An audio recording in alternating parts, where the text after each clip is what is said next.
Good morning students. तो कल हमने किया था साइक्लोट्रॉन। बहुत इम्पॉर्टेंट है, 100% आते ही आता है एग्ज़ाम में। 5 मार्क्स का क्वेश्चन होता है, तो उसको आप लिख कर 2-3 बार रिवाइज़ कर लेना ताकि अच्छे से अटैम्प्ट हो जाए। ठीक है, लिमिटेशंस अगर पूछी हो तो लिखनी होती है, अदरवाइज साइक्लोट्रॉन पूछा हो तो जितना बताया था उतना ही करना है। आज हम करते हैं नेक्स्ट डेरिवेशन कि force on a conductor, force on a current carrying conductor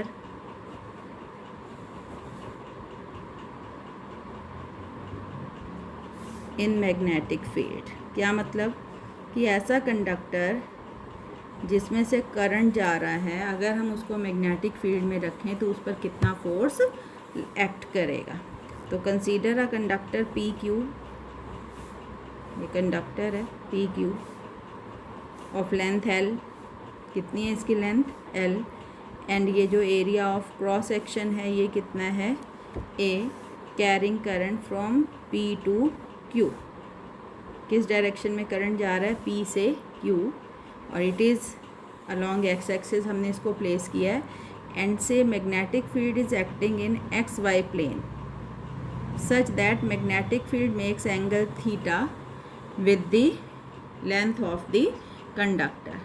obviously अगर करंट जा रहा है P से Q तो electrons will move from Q to P। अगर यहाँ पर एक इलेक्ट्रॉन ले लूँ तो वो जाएगा Q से P with drift velocity VD। पता है ना आपको, माना ये हमने पोटेंशियल अगर अप्लाई किया है पॉजिटिव से नेगेटिव, तो करंट की डायरेक्शन तो पॉजिटिव टू नेगेटिव रहती है और इलेक्ट्रॉन किस तरफ दौड़ता है, टुवर्ड्स द पॉजिटिव टर्मिनल। ठीक है, तो अगर मैं एक इलेक्ट्रॉन पर बात करूं, अब हैं तो बहुत सारे इलेक्ट्रॉन्स कंडक्टर के अंदर, अगर मैं एक इलेक्ट्रॉन पर बात करूं कि उस पर कितनी फोर्स लग रही है तो वो कितनी होगी, the magnetic Lorentz force on each electron. अब बेटे आपको याद है कि क्यू चार्ज जब v वेलोसिटी से b मैग्नेटिक फील्ड में मूव कर रहा था तो उस पर कितनी फोर्स लग रही थी, F is equal to Q V cross B. इतनी आई थी ना, या हमने इसको लिखा था Q V B sine theta. अब सेम केस यहाँ है, सिर्फ चार्ज कौन सा लेना है, जो इलेक्ट्रॉन के ऊपर है, क्योंकि पार्टिकल क्या है हमारा, इलेक्ट्रॉन। तो एक इलेक्ट्रॉन के ऊपर कितनी फोर्स लगेगी, स्मॉल f से डिनोट कर रही हूँ, q is minus E, velocity कितनी है इलेक्ट्रॉन की, vd क्रॉस, इतनी फोर्स लग रही है एक इलेक्ट्रॉन के ऊपर। अब इलेक्ट्रॉन तो एक तो नहीं है, तो लेट्स कैलकुलेट कि कितने इलेक्ट्रॉन्स हैं, उन इलेक्ट्रॉन्स पर जो टोटल फोर्स लगेगी that is the force experience by this conductor. ठीक है, तो if n is the number of free electrons per unit volume, भी एक यूनिट वॉल्यूम में कितने इलेक्ट्रॉन्स हैं n, then total number of electrons कितने होंगे इस कंडक्टर में, भी एक यूनिट वॉल्यूम में n इलेक्ट्रॉन्स है और टोटल वॉल्यूम कितना है कंडक्टर का, a इंटू एल। ये हमने तब भी किया था जब हमने रिलेशन निकाला था between current and drift velocity, वहाँ भी टोटल नंबर ऑफ इलेक्ट्रॉन्स ऐसे ही आया था। ये जो कंडक्टर है जिसकी लेंथ l है और एरिया a है, इसका वॉल्यूम कितना होगा बेटे, l इंटू ए। अब एक यूनिट में कितने इलेक्ट्रॉन्स हैं, n, तो एल ए वॉल्यूम में कितने हो जाएंगे, n इंटू ए एल, इतने। तो this is the total number of electrons. अब एक इलेक्ट्रॉन पर इतनी फोर्स लगती है तो इतने पर कितनी लगेगी, क्या करेंगे हम इसको मल्टीप्लाई करेंगे। Therefore total force on all the electrons, मतलब इस पूरे कंडक्टर पर कितनी लगेगी, total force on all the electrons, इसको हम कैपिटल एफ से डिनोट कर लेते हैं। एक इलेक्ट्रॉन पर जो फोर्स लग रही थी उसको एफ से कर रहे थे, तो जितने भी इलेक्ट्रॉन्स हैं उनको किससे गुणा कर देंगे, एक इलेक्ट्रॉन पर जितनी फोर्स लग रही है उससे। मतलब एन कितना है आपका, NaL, ये आ गया आपका -E into VD cross B, इतनी लग रही है। This is equation 1। कोई दिक्कत तो नहीं ना यहाँ तक। अब देखो ये थोड़ा स्टार पॉइंट है। स्टार पॉइंट मैं उसको कहती हूँ जो थोड़ा अलग हट के होता है और जिसको रिटेन करना थोड़ा मुश्किल होता है डेरिवेशन के दौरान। कुछ चीज़ें होती हैं आगे से ऊपर से चलती रहती हैं साथ साथ, लेकिन कुछ चीज़ें आती हैं जो बीच में अलग से हम करते हैं, तो उन पर हमेशा स्टार लगा लिया करो, ताकि लर्न करते हुए उस पॉइंट को आपने याद रखना है कि ये हमें अच्छे से अपने दिमाग में बिठा के रखना है, क्योंकि यहाँ से ये पॉइंट नहीं आएगा, ये हम अलग से ले रहे हैं इसको सॉल्व करने के लिए। अब आपको याद है कि relation between current and drift velocity कितना था, I = NEAVD, इतना था। दोनों तरफ अगर हम L से मल्टीप्लाई कर दें तो ये हो जाएगा ENALVD, ये आ जाएगा ना। और अगर मैं इसको विक्टोरियली डिनोट करना चाहूँ कि भाई ये करंट एलिमेंट ले लिया हमने जिसकी लेंथ L है, ENAL, यहाँ पे वेक्टर सिर्फ VD है, ठीक है? नहीं ठीक है, यहाँ पे एक नेगेटिव साइन आएगा। क्यों आएगा? क्योंकि जो करंट है वो ड्रिफ्ट वेलोसिटी के अपोजिट है, तो vectorially they will be opposite to each other, ठीक है? तो यहाँ पर ये करने का क्या हुआ कि हम ये इस इक्वेशन में ये जो टर्म है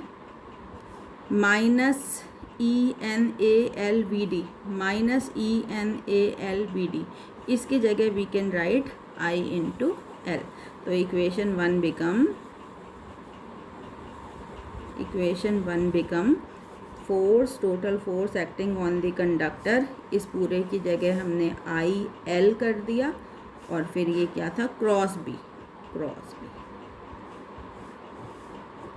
ये फोर्स है जो लगती है जब L लेंथ के कंडक्टर को हम B मैग्नेटिक फील्ड में रखते हैं, जिसमें से कितना करंट जा रहा है, I। और अगर हम इसको खोल के लिखना चाहें तो it will be F = ILB sin theta. Clear है बेटे? This is the force acting on a conductor जिसकी लेंथ L है, जिसमें से I करंट जा रहा है, और जिसको हमने B मैग्नेटिक फील्ड में रखा है कितने एंगल पर, थीटा एंगल पर। अब ये जो केस है, हम इसमें स्पेशल केस देखो देख सकते हैं।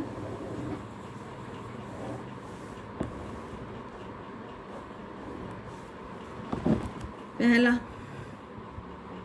क्या आ रहा है हमारे पास, F = ILB sin थीटा, ये आई है ना फोर्स। तो फर्स्ट स्पेशल केस नंबर 1, अगर थीटा हो जाए 0 डिग्री। थीटा 0 डिग्री का क्या मतलब है कि ये थीटा जो है ये 0 डिग्री कब होगा, जब मैग्नेटिक फील्ड भी इसी दिशा में होगी। मतलब अगर कंडक्टर जो है वो मैग्नेटिक फील्ड के पैरेलल रखा हुआ है तो थीटा कितना होगा, 0। और अगर यहाँ थीटा 0 हो जाए तो कितनी फोर्स लगेगी, F = ILB sin 0, और sin 0 क्या होता है बेटे, 0। तो कितनी फोर्स लगेगी, 0 फोर्स। मतलब if the conductor is placed in the direction of magnetic field it will experience no force.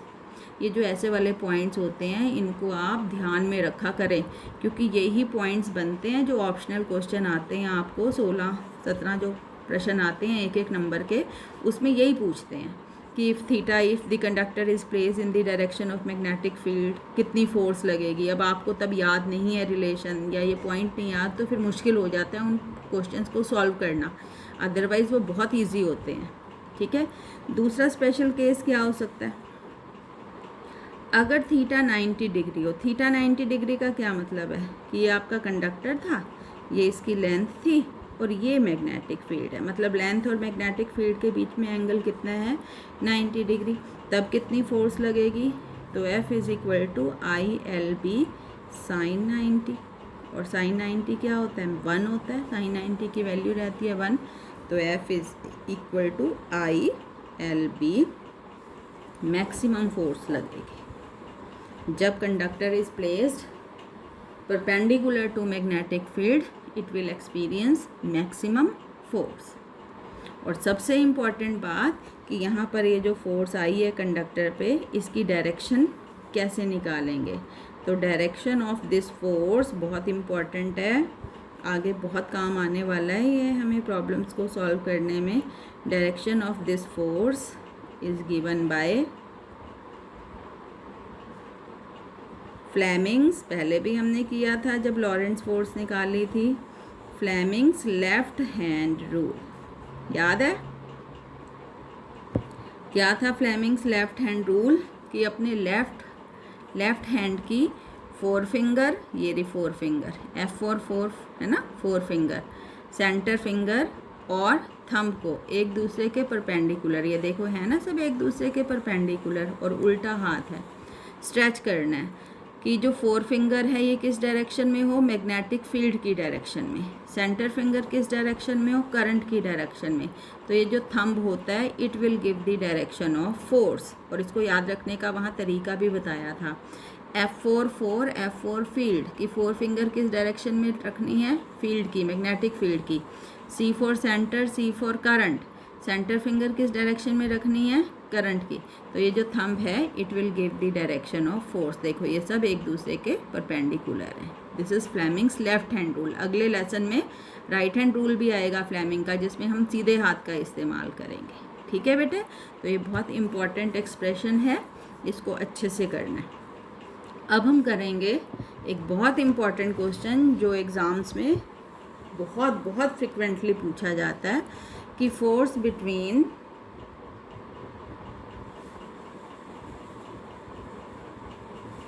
To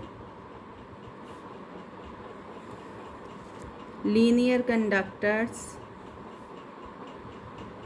दो लीनियर कंडक्टर्स है, force between two linear conductors carrying current, दोनों में से करंट जा रहा है, and held parallel to each other, and held parallel to each other, और एक दूसरे के पैरेलल रखे हुए हैं। ठीक है, बहुत इम्पॉर्टेंट है, जैसे साइक्लोट्रॉन इम्पॉर्टेंट है ऐसे ये बहुत इम्पॉर्टेंट है। तो हमने दो कंडक्टर्स लिए हैं, ठीक है, एक ये ले लिया, इसका नाम रख लो C1D1 पहला कंडक्टर, और इसके पैरेलल ये रख लिया C2D2। ठीक है, C2D2, इसमें से करंट जा रहा है I1 और इसमें से करंट जा रहा है आपका I2, and they are held parallel to each other at a distance R apart. एक दूसरे से कितनी दूरी पर एक दूसरे के पैरेलल रखे हुए हैं, R। अब बेटे ऑब्वियसली बात है कि हमने एम्पियर सर्किट लॉ और बायोट सावर्ट लॉ से किया था कि जब किसी स्ट्रेट कंडक्टर में से करंट जाता है तो उसके चारों ओर मैग्नेटिक फील्ड उत्पन्न होती है जो कंसेंट्रिक सर्कल्स की फॉर्म में होती है। तो इसमें से करंट जा रहा है तो इसके चारों ओर मैग्नेटिक फील्ड उत्पन्न हुई है, मतलब ये जो कंडक्टर है जिसमें से करंट जा रहा है वो इसकी मैग्नेटिक फील्ड में रखा हुआ है। और अभी हमने पढ़ा है इससे पहले वाला एक्सप्रेशन कि जब कंडक्टर जिसमें से करंट जाता है उसको मैग्नेटिक फील्ड में रखते हैं तो फोर्स लगती है, तो ऑब्वियसली इस पर फोर्स लगेगी। सिमिलरली ये भी तो स्ट्रेट कंडक्टर है, इसमें से भी करंट जा रहा है, इसके भी चारों ओर इसकी वजह से मैग्नेटिक फील्ड उत्पन्न हो रही है, और ये कंडक्टर इसकी मैग्नेटिक फील्ड में रखा है, इसमें से भी करंट जा रहा है, तो इस पर भी क्या लगेगी, फोर्स। तो दोनों कंडक्टर पर क्या लगेगी, फोर्स लगेगी। वो कितनी लगेगी वो हम कैलकुलेट करेंगे। तो आपको याद हो कि स्ट्रेट कंडक्टर में से जब करंट जाता है तो उसके चारों ओर जो मैग्नेटिक फील्ड उत्पन्न होती है वो सर्कल्स होते हैं, याद है, राइट हैंड थंब रूल ऐसे करके निकाला था। तो जो मैग्नेटिक फील्ड है that will be in the form of these concentric circles, ऐसे बनेगा। अब करके देख लो, ये देखो अंगूठे को उस डायरेक्शन में रखना है जहाँ करंट जा रहा है, तो उंगलियाँ यहाँ से बाहर निकल रही हैं और यहाँ से अंदर जा रही है, तो ये यहाँ से अंदर जा रही हैं और यहाँ से बाहर, मतलब direction of magnetic field is perpendicular. इसकी वजह से जो मैग्नेटिक फील्ड है उसको मैं B1 मान रही हूँ, पहले कंडक्टर की वजह से परपेंडिकुलर है और इनवर्ड है, अंदर की तरफ जा रही है। ठीक है, और कितनी है, तो according to Biot Savart's law the magnetic field, इसको P पॉइंट हम ले लेते हैं, the magnetic field at point P lying on conductor, कहाँ पर है ये point, lying on conductor C2D2 पर ये है ये point, is given as is given by Biot-Savart's law, Biot-Savart's law. तो यहाँ पर जो मैग्नेटिक फील्ड है B1 वो होगी, याद है आपको स्ट्रेट कंडक्टर की वजह से कितनी होती थी मैग्नेटिक फील्ड, नहीं याद है तो खोल के देखना अपना register, mu naught I1 upon 2πr, इतनी। ठीक है, अब हमारा केस बन गया कि ये कंडक्टर है जिसमें से I2 करंट जा रहा है और कितनी मैग्नेटिक फील्ड में रखा है B1, तो इस पर कितनी फोर्स लगेगी। तो नाउ इससे पहले वाला जो एक्सप्रेशन था उसके अनुसार, नाउ द यूनिट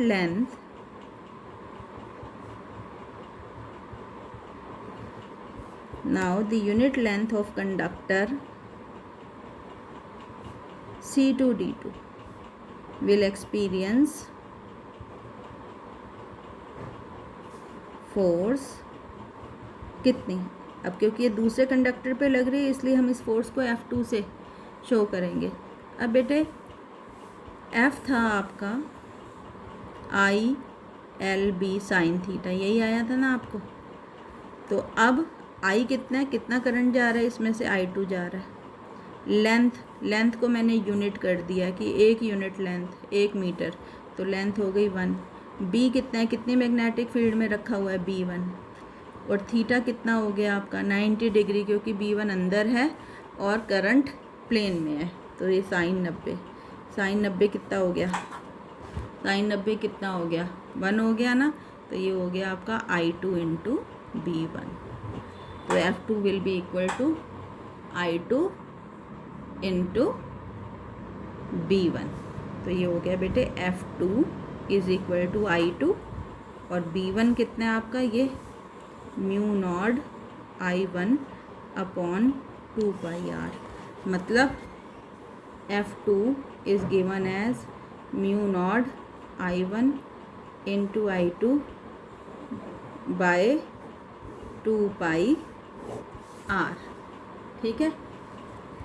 डायरेक्शन, अब डायरेक्शन देखो, अभी सिखाया था Fleming's left hand rule,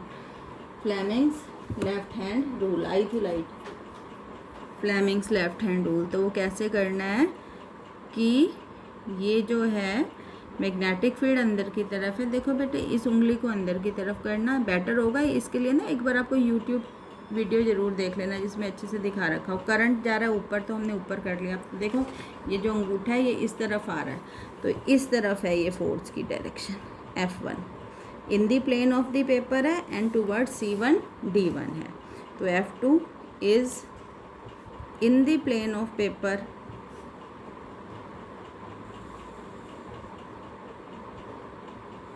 and towards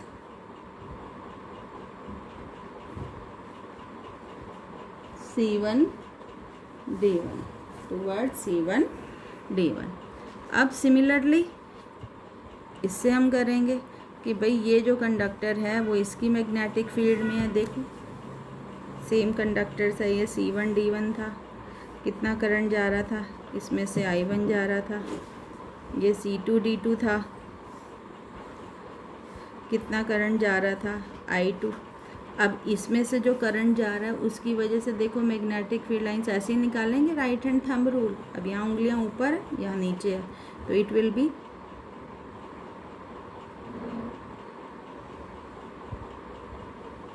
ऐसी होगी मैग्नेटिक फील्ड लाइन। यहाँ अंदर थी उंगलियाँ, यहाँ बाहर है, दोनों के बीच में डिस्टेंस अभी भी R है। तो इस कंडक्टर की वजह से यहाँ Q पॉइंट पर मैग्नेटिक फील्ड कितनी होगी, हम इसको B2 ले लेते हैं। अब वही स्ट्रेट कंडक्टर है, बायोट-सावर्ट लॉ की हेल्प से निकाल रहे हैं। तो बायोट-सावर्ट लॉ की हेल्प से म्यू नॉट कितना करंट जा रहा है इस कंडक्टर में I2 अपॉन 2πr, और B2 की डायरेक्शन क्या है, अब ये बाहर आ रही है तो परपेंडिकुलर बाहर है, इसको हम B1 कह देते हैं। ये I1 है आपका, ये करंट जा रहा है B1, तो B1 जो है वो बाहर की तरफ है। अगेन यूनिट लेंथ, इसकी यूनिट लेंथ पे कितना बल लगेगा,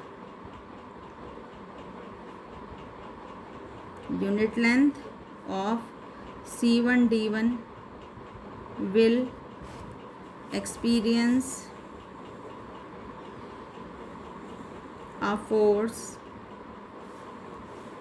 कितना F1 इज इक्वल टू, अब इसमें से कितना करंट जा रहा है I1, कितनी मैग्नेटिक फील्ड में रखा है ये B2, इसी हिसाब से लगेगा ना। यूनिट लेंथ कितनी हो गई है 1, sin 90 कितना होता है 1, तो ये हो जाएगा आपका F1 is equal to I1 into B2 की जगह mu naught I2 by 2πr, तो ये F1 आ गया mu naught I1 I2 by 2πr, है ना, दिस इज़ F1। अब देखो जितना F2 था mu naught I1 I2 by 2πr, उतना ही हमारा F1 है mu naught I1 I2 by 2πr, ठीक है। और अगर हम F1 की डायरेक्शन निकालेंगे with the help of Fleming's left hand rule, तो यू विल फाउंड कि it is in the plane of the paper and is directed towards C2 D2, किस तरफ होएगी, C2 D2 की तरफ होएगी, ठीक है। तो ये देखेंगे हम कि ये वाला फोर्स इसको अट्रैक्ट कर रहा है और ये वाला फोर्स इसको अट्रैक्ट कर रहा है, मतलब दो लीनियर कंडक्टर्स जिसमें से एक ही डायरेक्शन में करंट जा रहा होता है वो एक दूसरे को अट्रैक्ट करते हैं। सिमिलरली हम ये भी शो कर सकते हैं कि दो लीनियर कंडक्टर जिसमें से करंट अपोजिट डायरेक्शन में जा रहा है, इसमें इस तरफ जा रहा है और अगर इसमें से नीचे जा रहा हो तो they will repel each other. तो इट मीन्स, तो क्या कंक्लूजन निकला हमारा कि two linear conductors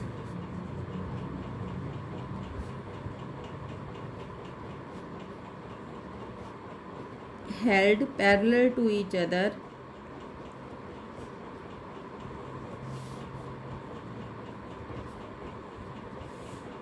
and carrying current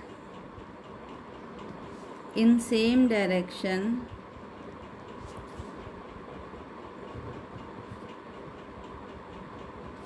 attract each other। और इसका उल्टा भी क्या कि two linear conductors held parallel to each other and carrying current in, क्या आएगा इधर, opposite directions repel each other, ठीक है बेटे। और यहाँ से सबसे इम्पॉर्टेंट बात है कि यहाँ से हम एम्पियर को डिफाइन कर सकते हैं, एक एम्पियर की परिभाषा लिख सकते हैं। क्वेश्चन क्या आता है 5 मार्क्स में कि show that two linear conductors carrying current in same direction and held parallel to each other attract each other and hence define ampere, और एम्पियर को परिभाषित करो, पूरा प्रश्न ये आता है। तो उस एम्पियर को परिभाषित करने के लिए देखो बेटे हम क्या करेंगे, ये आया आपके पास F mu naught I1 I2 by 2πr, है ना। यहाँ से हम ये कर रहे हैं डेफिनेशन ऑफ 1 एम्पियर। यहाँ देखो सपोज I1 बराबर है I2 बराबर है 1 एम्पियर, कि इन दोनों में से एक एक एम्पियर का करंट फ्लो कर रहा है। R कितना है 1 मीटर, दोनों एक दूसरे के पैरेलल रखे हुए हैं, कितनी दूरी पर रखे हुए हैं 1 मीटर की दूरी पर। तो अगर ये सब हम यहाँ पुट कर दें तो F is equal to mu naught की वैल्यू क्या रहती है 4π इंटू 10 की पावर -7, ठीक है।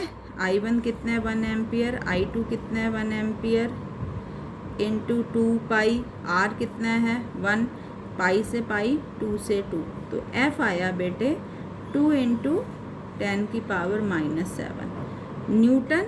लेकिन ये जो F निकाला है ये हमने यूनिट लेंथ पे निकाला है दोनों केसेस में, तो ये पर यूनिट लेंथ है ये जो फोर्स है, तो न्यूटन पर मीटर लिखना पड़ेगा। तो क्या परिभाषा होगी बेटे कि 1 एम्पियर वो करंट होता है जो दो लीनियर कंडक्टर में से पास होता है जब एक दूसरे से जो 1 मीटर की दूरी पर रखे हैं।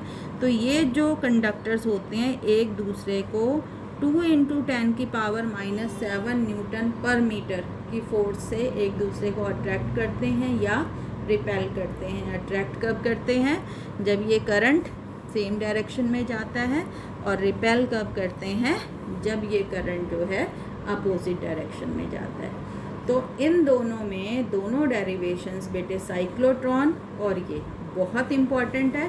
तो आज का होमवर्क आपका यही है कि आपने मुझे कल 10 बजे तक मॉर्निंग में साइक्लोट्रॉन याद करके लिख के भेजना है मेरे पर्सनल व्हाट्सएप नंबर पे, और ये वाला डेरिवेशन जो है फोर्स बिटवीन, ये मुझे लिखकर भेजना है, याद करना है, और उसके बाद लिखकर उसकी पिक खींचकर मुझे सेंड करनी है। ठीक है, तो दिस इज़ योर होमवर्क, ये कल सबका आ जाना चाहिए। ओके, तो कल हम करेंगे, टॉप निकालेंगे ऑन अ रेक्टेंगुलर कॉइल।